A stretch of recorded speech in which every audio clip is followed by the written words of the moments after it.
Hello, everybody. Captain Marty here on Wednesday, March the 19th. After a windy couple of days on the outer and inner banks, I'll tell you a little bit about what we had before the blow, and we'll talk a little bit about what you can expect afterwards. As things settle down a little bit, I'll be right back. Frisco Woods Campground, a family-owned gem for over 50 years, offers a perfect getaway on Hatteras Island. Whether you prefer tent camping, electric water sites, RV spots, or primitive camping cabins, there's something for everyone. Guests enjoy free hot showers, a refreshing pool, and breathtaking sunsets over the Pamlico Sound. Nestled in nature yet close to local attractions, Frisco Woods Campground provides a peaceful retreat with modern comforts, making it an ideal destination for outdoor enthusiasts and families alike. Book online at the Frisco Woods Campground.com.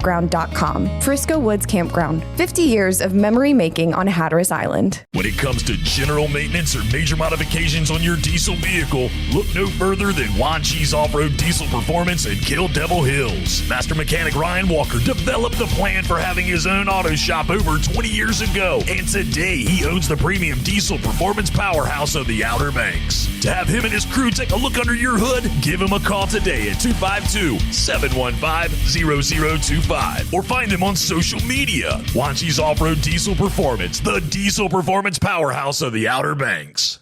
So as we mentioned, it's been windy. Wow. And then we had that monsoon that, in my mind, was under forecast. Over in my house, we had a lot of rain. My yard is pretty flooded. At least it filled my pond up, though. That's a good thing. I love having a pond in my front yard where I can go out and catch a bluegill if I need to. But really, there's not much happening on the fishing front the last 2 days because of the wind. However, right ahead of that, there was plenty of stuff to talk about. The breaking news we've talked about already on Monday was the big shark caught over the weekend, the big great white shark caught from the surf on Hatteras Island, maybe 12 feet long, maybe 800 to 1,200 pounds. A little bit hard to say, but he was a monster as far as sharks goes, not necessarily a monster as far as a great white goes, because they actually go up and over 2,000 pounds. But to catch it and release it in good shape out of the surf, that's a heck of a catch, actually. There have been a scattered puppy drum caught. And just ahead of the blow, we're starting to see some of the first big drum of the year, especially down on Ocracoke and south end of Hatteras Island. And another area we'll talk about more in the backcountry report, but that has been one of the things that was going on. And then, of course, we've been talking about these tuna all winter long. Primarily, we're talking about bluefin tunas. There's still plenty of them around. At least I think there will be today if the guys get back offshore today. But there's still some of those 600-pound plus bluefins, 600 pounds per fish, giant bluefin tuna. Catch and release because that season is closed. You can't put one in the boat. But also some more of the shorts, the smaller ones, under 73 inches, which is important when it comes to regulations. But those, I think you can still keep one per day. And there's still some of them around. And then we're starting to see in the Oregon Inlet Fleet a few yellowfins. Are they the first yellowfins of the year, or are they winter yellowfin? Don't really know. But 3 to 5 would be what I'm hearing so far in the last couple of days before the blow. And down in Hatteras, they still have some blackfin tunas, and that's going to do nothing but get better. Now, the way all that works is these guys, the yellowfin and the bluefin, can be in slightly different areas. These guys, you might think, well, we're trolling on the surface, and that's what we're looking at. But they also are looking at the contour of the continental shelf, the contour of the bottom, upwellings, canyons, things like that, where that Gulf Stream current might slam into a ledge and push bait up for them to feed on.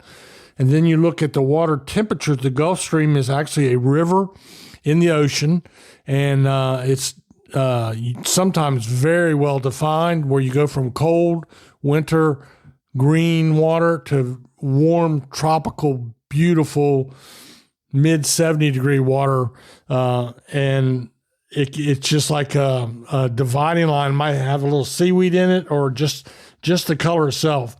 But the bluefins and the yellowfins often are in different bodies of that water over different ledges.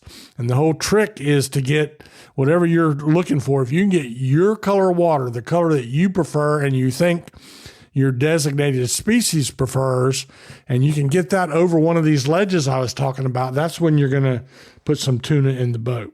So that's about it. I have not heard, but expect to hear about any day now about the first wahoo of the year. That'll probably happen down off Hatteras, which is, in my opinion, the wahoo capital of the world. So we're waiting to hear about that. I have not heard of any mahi yet either. But mahi or dolphin, they'll be showing up here before too much longer. Boat yards are full. I was riding the boat yards the other day, and guys are down there sanding their bottoms, changing the propellers, changing their zincs, working on all the things that make a big sport fishing boat attract fish in the first place, plus doing the maintenance that will hold them through at least the middle of the summer. Keep the barnacles from eating the boat up or slowing the boat down, the growth of algae and things like that. And they do a little sprucing up. They might replace some stuff in the cabin, new carpet, a little bit of new paint here and there, and some bright work, and they're ready to roll again for another season. And we look forward for them all getting back in full force before long. So we'll take a little break right here. I'll take a little sip of water, and then I'll be back to tell you about what was happening in the backcountry. Hey y'all, Captain Marty here to tell you that when my friends are in the market for a new boat engine or repair, I send them to the best, and that's at Ratcliffe Marine in Belhaven. Ratcliffe Marine is your official Yamaha outboard dealer. Yamaha motors are designed to get you on the water fast and get you back to the dock whenever you're ready.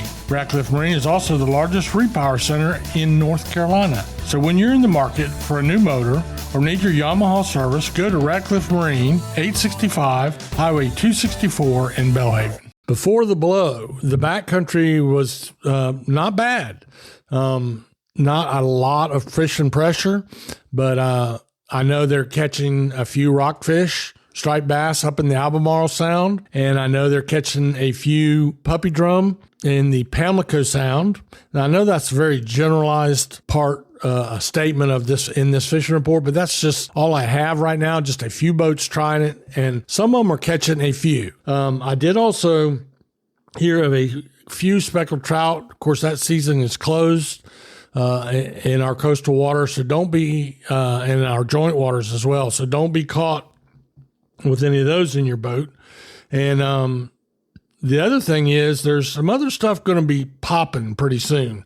Now, while we were talking about the drum, I mentioned in our earlier segment that there's been a few big drum being caught down towards Ocracoke, but I had it from a pretty good source that they've been catching some in the 43 to 47 inch range back in the Sound, back at Hatteras and Ocracoke. And if that's true, that's a really, really good sign. So, because we've also had a few of the larger ones caught down in Ocracoke in the surf. And if they're on both sides of Ocracoke Island, then there won't be long. They'll be up to Hatteras and then to Oregon Inlet. So we're real excited about that. We also have been getting a few reports from my friend Jimmy Simonson up at Newport News, and he's also been catching a few puppy drum up there, and it's early for that. So I think we're going to have a good season on the drum. Other than that, the same old stuff we've been talking about in the freshwater, which would be two things: speckled perch, crappie, whatever you want to call them, and also I think this is worth noticing, a really, really good bite on largemouth bass. Numerous bites of the northern Outer Banks. So that means I'm talking canals and ditches and freshwater estuaries up southern shores and duck up that way. Also some of the ponds over in Currituck County. And now I heard the first confirmed reports of a decent bass bite on Mattamuskeet over here in Hyde County. So sounds like this is the time to go and maybe catch my friend Jack Graham caught one. Jack, who runs the Charter Boat Aficionado, I believe he told me he caught one that was 7.5 pounds. That's a nice one. And that was one of like 30 bass that he caught. So all that is going on in the inshore water. So that's a pretty good fishing report today to be the time of year that it is. It's also time to reserve your trip if you're going to go, especially if you need a weekend, which I'd recommend you try to get a weekday if you can. But that's what's happening in the fishing report. And as things smooth out weather-wise, we're going to see some big changes in the next 2 weeks. And I'll keep you posted when that happens. And I hope that you have a great and blessed day.